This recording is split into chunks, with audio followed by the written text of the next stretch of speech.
না শাহজাহানের বিরুদ্ধে যে মামলা চলছে তার অন্যতম সাক্ষী ভোলা ঘোষ। সেই ভোলা ঘোষের গাড়িতে দুর্ঘটনা। ভোলা ঘোষ বেঁচে গিয়েছেন, কিন্তু ভোলা ঘোষের ছেলে মারা গিয়েছেন। ভোলা ঘোষ কি বলছেন, কারা ঘটালো এ কাণ্ড, কিভাবে হলো দুর্ঘটনা, নিছকই দুর্ঘটনা নাকি অন্য কিছু? আমাদের ক্যামেরার সামনে ভোলা ঘোষ কি অভিযোগ করছেন, এই ঘটনা কিভাবে ঘটলো, কি মনে করছেন তিনি, এমনকি যে গাড়ির সঙ্গে ধাক্কা সেই গাড়ির ড্রাইভারকেও চিনে ফেলেছেন তিনি। বলছেন, শুনুন এক্সক্লুসিভ ভোলা ঘোষ। বসিরহাট কোর্টে যাচ্ছিলাম, একটা ট্রেল ছিল, কিন্তু ওই যখনই লরিটা বয়ারমারি ঘোষপাড়া করে আমাদেরকে আসছে তখন ছোলো ছিল, আমার গাড়ি ছোলো ছিল। মোটামুটি গাড়িটা চেয়েছিল যে পুরোটাই তলায় নেবে, হয়তো ঈশ্বর আমাকে বাঁচিয়ে ছেলেটাকে ড্রাইভারকে কেড়ে নিয়েছে। যে গাড়ির ড্রাইভার লরিতে ছিল আপনি তাকে চেনেন? ভালো চিনি, আমি তো অসুস্থ হইনি, আমি জ্ঞান হারাইনি। এই যে সাপোর্ট বেলুন আমাকে বাঁচিয়ে রেখেছে। গাড়ির কোন জায়গায় বসেছিলেন? এই সামনে ছিল ড্রাইভারের পাশে। তারপরে লরিটা যখন এসে মারলো তখন এটা এসে আমার বুকে লাগলো, লেগে ফেটে গেল এয়ারব্যাগটা। ঘাড় ঘুরে দেখি ড্রাইভারও ওই ছেলে ওধারে পড়ে আছে। ছেলে কোন দিকে ছিল? ছেলে ওই ধারে ছিল, ও বাড়ি খেয়ে এধারে চলে এসছে। আর গাড়িটা জলে, আমি যদি গাড়িটা পাল্টে গেলে শেষ হবে, আমার এই পাটা এখান বার করে কোনো রকম উঠে বাইরে গেছি। তারপর লোকজন আসলো। যে লরিটা আহত মানে অ্যাক্সিডেন্ট করলো সেই ড্রাইভারের নাম কি আপনি তাকে চেনেন বলছেন? ড্রাইভার তো অনেকে চালায়, কিন্তু এটা আলিমুল্লাহকে আমি শিওর দেখেছি। এটা কি মনে হয়, ঘটনাটা কি দুর্ঘটনা? আমাকে মারতে এসেছিল, হ্যাঁ আমাকে মার্ডার করতে এসেছিল। কেন এসেছিল? ও অনেক সমস্যা আছে, ব্যবসায়ী বা বিভিন্ন কিছু। হ্যাঁ, এটা কি শাহজাহান ঘনিষ্ঠ? একদম। শাহজাহানের সাক্ষীতে মূল সাক্ষী মামলায় হওয়ার জন্যই কি আক্রমণ মনে হয়? হতে পারে। ভোলা ঘোষ এখনো শকের মধ্যে রয়েছেন, সন্তান হারা হয়েছে, কিন্তু তার মধ্যে থেকে তিনি নিশ্চিতভাবে বলছেন তাকে মারতে আসা হয়েছিল। এই যে গাড়িটা দেখলে অন্তত বোঝা যাচ্ছে কি ভয়ঙ্কর দুর্ঘটনা ঘটেছে, কি ভয়ঙ্কর ভাবে ধাক্কা লেগেছে এই গাড়িটায়, কিভাবে লাগলো, কোন জায়গায়। স্পট থেকে আমার সঙ্গে অনুপ রয়েছেন, সহকর্মী অনুপ। আমি যদি একটু তোমার মাধ্যমে দেখে নিতে চাই, অন্ধকার হয়ে গেছে, কিন্তু তুমি যদি বোঝানো সম্ভব হয় কোন জায়গায়, কিভাবে, কখন ঘটনা ঘটে।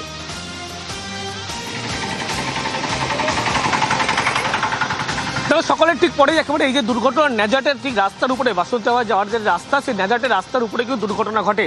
যখন এই ঘাতক লরিটি একেবারে মালঞ্চর দিক থেকে সন্দেশখালীর দিকে আসছিল, ঠিক সেই সময়ে অন্য গাড়ি, অর্থাৎ যে গাড়িতে ভোলা ঘোষ ছিল, যে একেবারে শেখ শাহজাহান মামলার যে অন্যতম সাক্ষী, তিনি যখন বসিরহাট আদালত দিকে যাচ্ছিল সেই সময় কিন্তু এই জায়গায় দুর্ঘটনা ঘটে। গোটা জায়গাটি দেখানোর চেষ্টা করে পুলিশের পক্ষ কিন্তু এইভাবে ঘিরে রাখা হয়েছে, তার কারণ ফরেন্সিক এক্সপার্টরা আসবে, তার নমুনা সংগ্রহ করবে, যারা গাড়ির টেকনিক্যাল এক্সপার্ট আছে তারা আসবে, নমুনা সংগ্রহ করবে, নিছক দুর্ঘটনা নাকি অন্য কোনো কারণ জানার জন্য।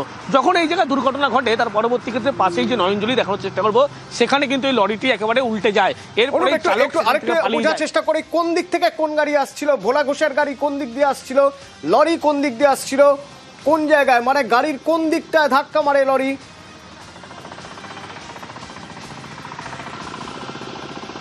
দেখো যে গাড়িটা ছবি দেখতে পাচ্ছি ইতিমধ্যেই ভোলা ঘোষের যে গাড়ি, সেই গাড়িটি কিন্তু একেবারে সন্দেশখালীর দিক থেকে একেবারে বসিরহাটের দিকে যাচ্ছিল। যেদিকে গাড়ির মুখ রয়েছে সেদিকে বাঁদিক দেখলে লক্ষ্য করা যাবে সেই গাড়িটা বসিরহাটের দিকে মুখ ছিল, কোর্টের দিকে যাচ্ছিল। এবং এই যে গাড়িটি যখন কোর্টের দিকে যাচ্ছিল, লরিটির ছবি যদি দেখাই, সেই ঘাতক লরিটি কিন্তু একেবারে সন্দেশখালীর দিকে যাচ্ছিল মালঞ্চ থেকে, অর্থাৎ যেদিকে গাড়ির অভিমুখ রয়েছে তার উল্টো দিক থেকে মালঞ্চর দিকে যাচ্ছিল।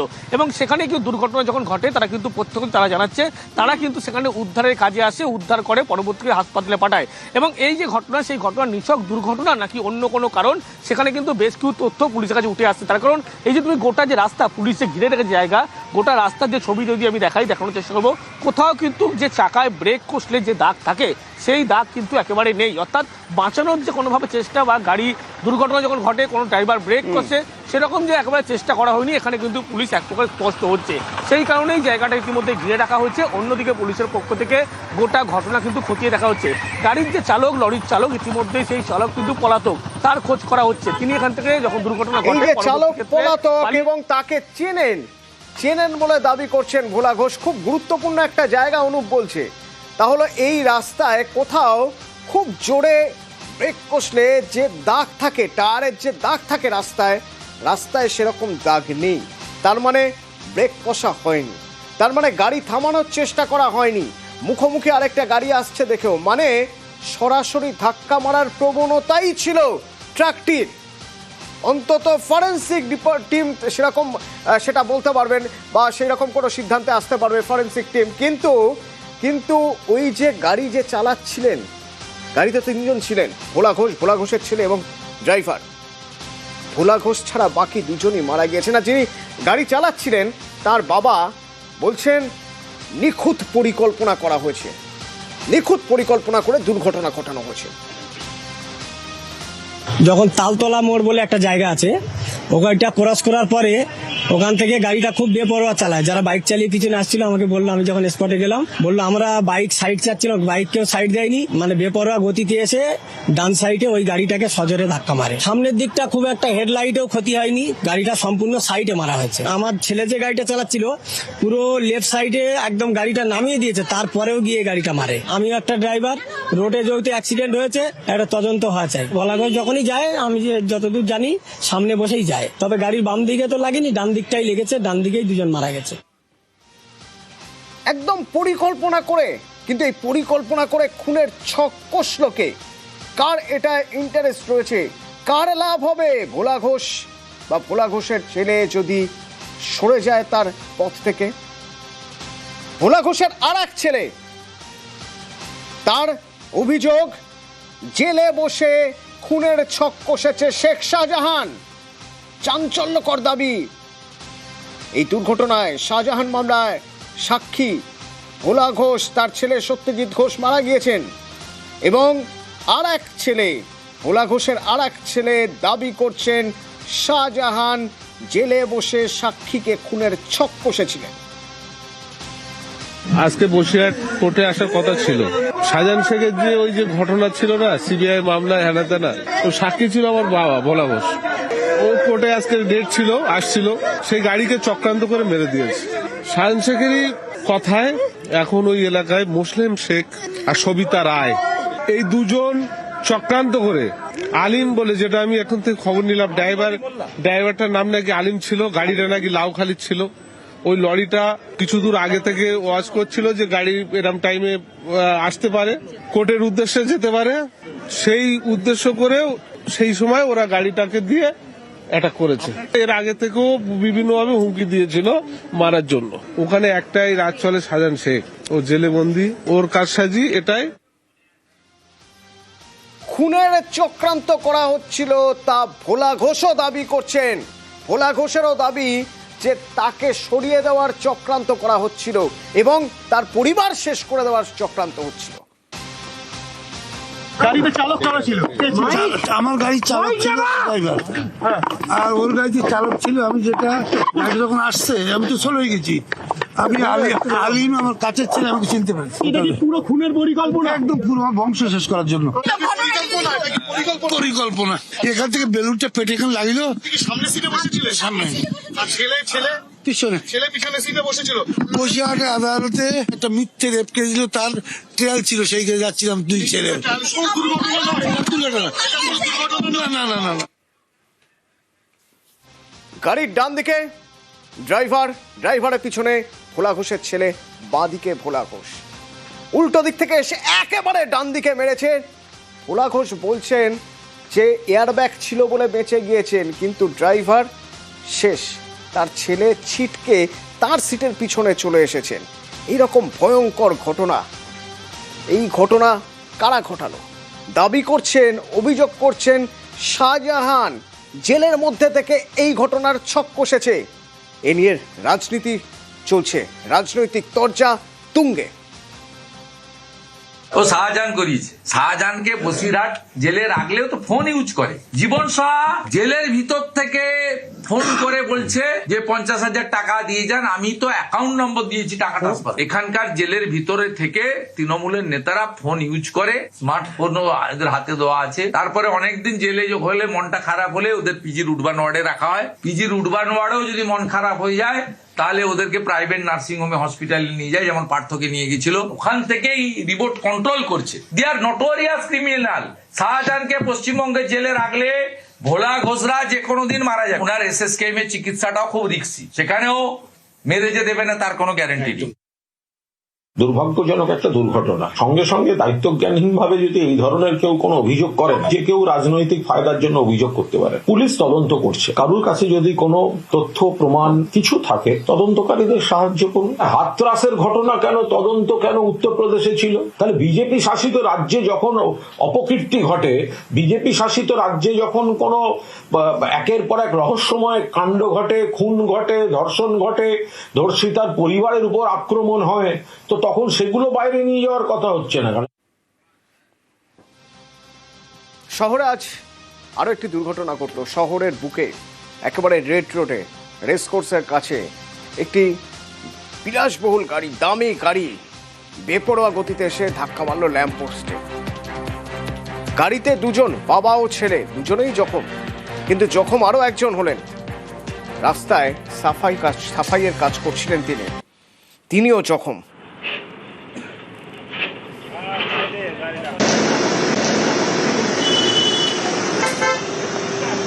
আমার দাদি ওখানটায় ঝাড়ু মারতে হলো, ওই সোদাটা ঝাড়ু মারতে এলো, বেটিরা এই পারে মোট 3 জন ঝাড়ু মারতে হলো, আর দাদি এই রাস্তার এখান দিয়ে আসতে হলো ঝাড়ু মেরে ওখান দিয়ে গাড়িটা এই ওই দিক দিয়ে সোজা করে এসে পুরো উইড়ে দিয়েছে। ওখানে মেরেছে, এখানে এসে পড়ে।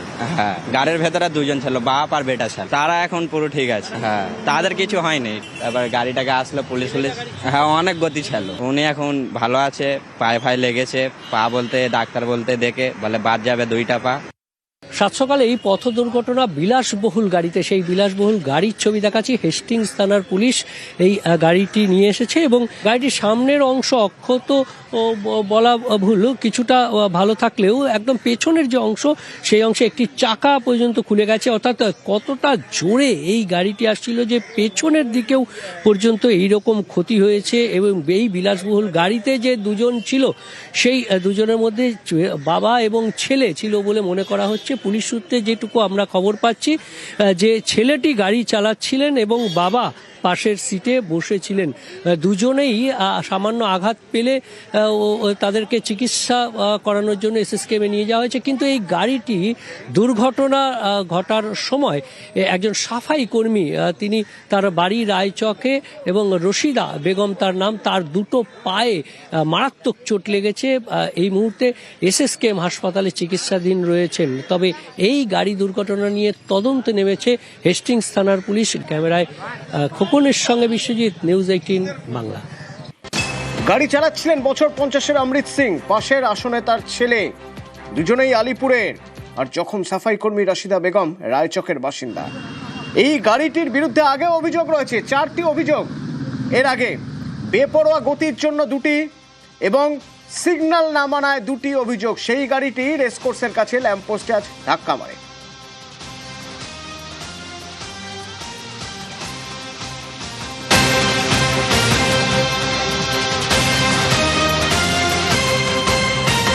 $501 वोट पड़ गए।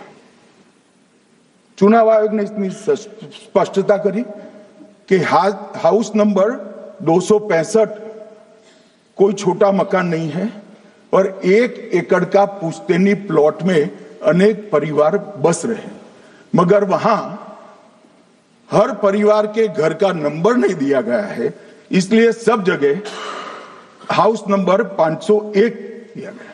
पर एक परिवार की तो 3 पीढ़ियां साथ में रह सकती है। और पुराने नंबर से ही जब हरियाणा में कांग्रेस की सरकार चुनी गई, तब से ये नंबर इसी तरह से चल रहा है। ये ना कोई फर्जी घर है, ना फर्जी वोटर है। मान्यवर, वोट चोरी का नैरेटिव बनाने के लिए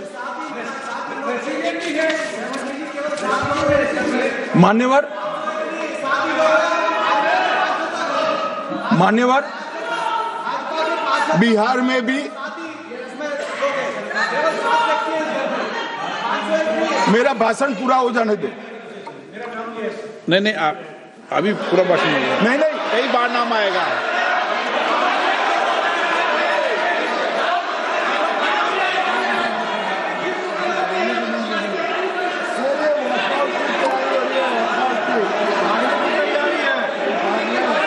माननीय सदस्य, 2 मिनट बैठिए, मैं कुछ बोलना चाहता हूं। 2 मिनट बैठिए, मैं एक मिनट।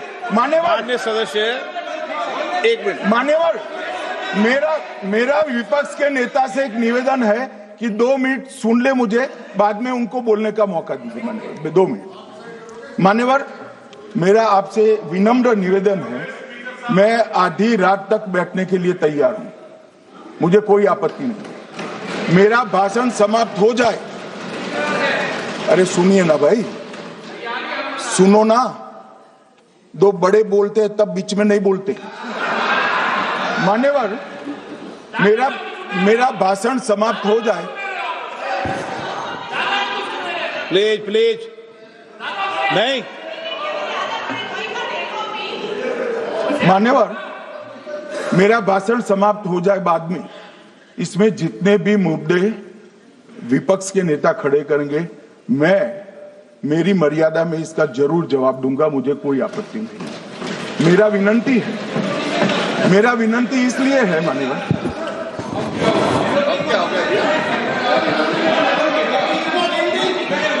एक मिनट, उनको पूरी बात करने दें। हाँ। मान्यवर, मेरा विनंती भी, मान्यवर, नो प्लीज डिबेट नहीं करते बैठे। मान्यवर, मेरा विनंती इसलिए है कि शायद वो जो मुद्दा खड़ा करना चाहते हैं उसका जवाब मेरे आगे भाषण में आ जाएगा तो मुद्दा ही नहीं बचेगा, इसलिए मैं कह रहा हूं मुझे पूरा सुन लिया जाए। मान्यवर, बिहार में एक मतदाता की उम्र 34 साल बताई गई, 34 साल की है, इसको 124 साल बताया गया।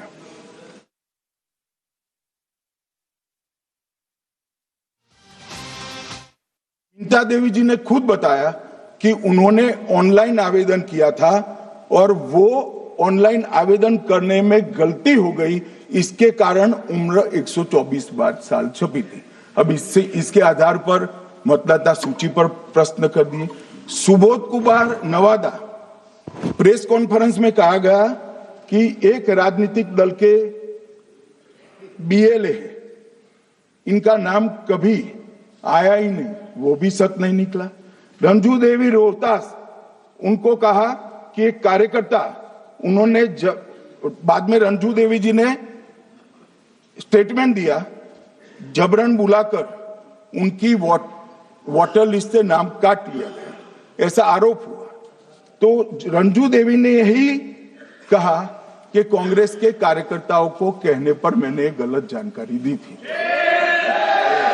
मान्यवर, ये जो प्रेस कॉन्फ्रेंस हुई और उसने जिस प्रकार का देश में माहौल बनाया, चलो ये तो मैंने आरोप जो लगाए थे और सत्य क्या है कहा, मगर मैं विपक्ष के नेता ने जो प्रेस कॉन्फ्रेंस में कहा कि मतदाता सूची ठीक नहीं है, इसको सुधार करना चाहिए, तो भाई गहन पुनर्निरीक्षण क्या है, एसआईआर क्या है, मतदाता सूची का सुधार करने की प्रक्रिया है।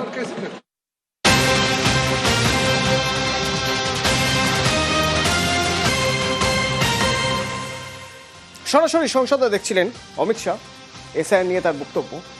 আপনাদের প্রশান্ত বর্মনের নাম নিশ্চয়ই মনে রয়েছে, জলপাইগুড়ি রাজগঞ্জের বিডিও প্রশান্ত বর্মন, যার বিরুদ্ধে অভিযোগ ছিল তিনি পিটিয়ে খুন করেছেন সোনার ব্যবসায়ী স্বপন কামিল্লাকে। আচ্ছা, সেই স্বপন কামিল্লার পরিবার যারা খুনের অভিযোগ করেছিলেন তারা কোথায়?